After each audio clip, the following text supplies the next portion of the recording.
is me again. My name is Isaac Uchenna Okeke, and I'm a lawyer and a real estate expert or consultant, as the case may be. So today I'll be telling you all how to invest in land banking that will bring you millions of naira in return. All right. So first thing first, what is land banking? Land banking is basically the process of buying land or aggregation of land for the purpose of future sale or development. So in the layman's view, it means that you are buying land when it is pre-developed, when it is in the pre-developed phase, and then selling it when it has developed for a higher value, or developing it for yourself. So one of the easiest way of making money in the real estate sector is through land banking. At most, it requires patience. So today I'll be telling you the procedures you will have to, or the criteria you will have to put into consideration before you invest in land banking. The first and foremost is that you should try and consider buying land that are close to densely populated area. Okay, so if you want to buy a particular plot of land, ensure that it is close to a densely populated area. So if you're talking about a densely populated area here in Nigeria, what are the states that we can qualify as a densely populated area? Lagos is the first among equals, the fronted ergo, the first among the list.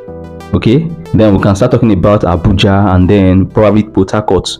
These are places with, highly high densely populated area. There are those places.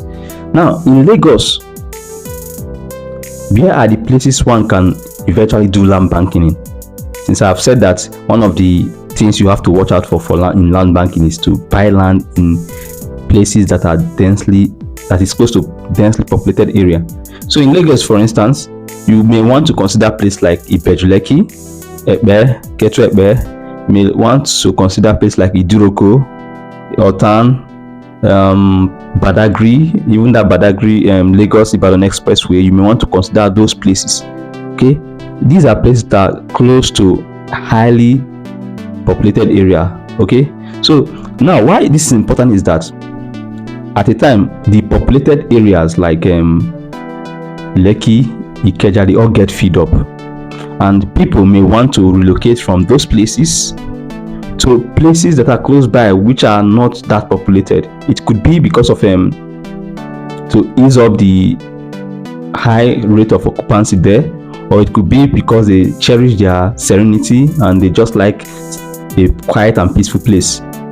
Okay, so it may be one of these reasons that made those people to want to move from those highly populated area to a place that is not as populated as the other area. So if you are buying land, you may consider these places I've mentioned above. They are very, very important, and these are places that you can buy land and then it will definitely skyrocket as time goes on. Okay, another thing you should consider while investing in land or embarking on land banking is simply to ascertain or to buy land in places that have developments or that are prone to development. And how do you know about places that are prone to development? You can see that these places, they have either governmental projects or private individual projects in those places. Projects like universities, schools, free trade zone, and so on and so forth. Okay, free trade zone. For instance, we're talking about Ketu-Epe in particular. Is a very good place to buy land because the governor of Lagos State recently made an announcement that was early this year that they will be building a film city worth over $1 million in sitting on over 100 acres of land in that Epe. So imagine owning a land close to that place. Come on now, you are a big man. You are a big man. That's what it automatically means, because that place will definitely be hot cake. And there are other projects that are coming into that place.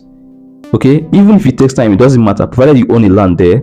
It is actually a very good investment. Okay, that's the second on the list. Then the third thing you should consider is that while buying land, ensure that you buy land,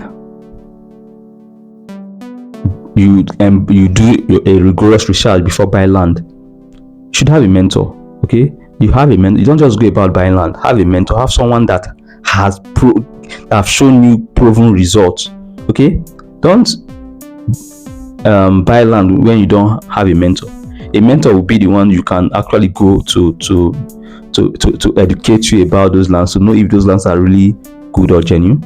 And a mentor can be your real estate expert, it can be your consultant with deep knowledge of the real estate business, and so on and so forth. Okay. And then another thing you should put into consideration is buying land that have good estate, that have good developmental estates. All right. So if you are buying land, ensure that the estates are well developed. They comply with the town planning laws of each state. They have good proper town planning, because all this goes to, increase the value of these estates or the land you must have gotten. All right. Buying from estates with good town planning is very important. At times, the town planning of that particular estate may not be visible immediately. Sometimes it takes years for it to come into existence. But the good thing is that let there be a town planning regulation in that place. Let's take, for instance, most people do not realize that Ikeja was once filled with bushes. The Ikeja we are seeing here, the capital of Lagos State, it was dominated by bushes. At that time, people were unable to stay there. Okay, if they even give you a plot of land at Ikeja, you will not go there because it was thick forest. But look at it now. All these are because of the town planning regulation of that particular place. Okay, so before I conclude, I would want to say one thing I normally encounter from people as regards to land banking. Many times, people who come to me for counseling or for purchase of land, they normally ask me that they normally tell me that if they eventually buy a land in places like this, like Bejuleki, and so on and so forth, that since those places are mostly industrial places with Dangote refineries and so on and so forth, that they won't be able to stay there. So most times I become surprised, because in land banking, you're not buying that plot of land to stay there. No, you're not buying it to stay there. If you are looking for where to stay, you can as well go for places in your village. Okay, you are buying it for the purpose of either reselling or developmental, or probably building and renting it out to people. Okay, you're not buying it to stay there. And to be sincere with you, if you want to embark on land banking, you're not going to buy the plots you want, or you're not going to buy from the place you like. No, the major consideration here is to where people like, where people are moving into. That's what you should put into consideration, and not where you like. Okay, and that's land banking for you. So, having said that, I would bring this video to an end, and I would urge you to subscribe to my channel if you've not done that. Okay, turn on the bell notification so that you keep getting updates and insightful posts from me whenever I drop a video. And you can swear to share to your friends and well-wishers so that they can tap from my fountain of knowledge and eventually apply it in their day-to-day activities. Okay, so see you when I see you again. Bye bye.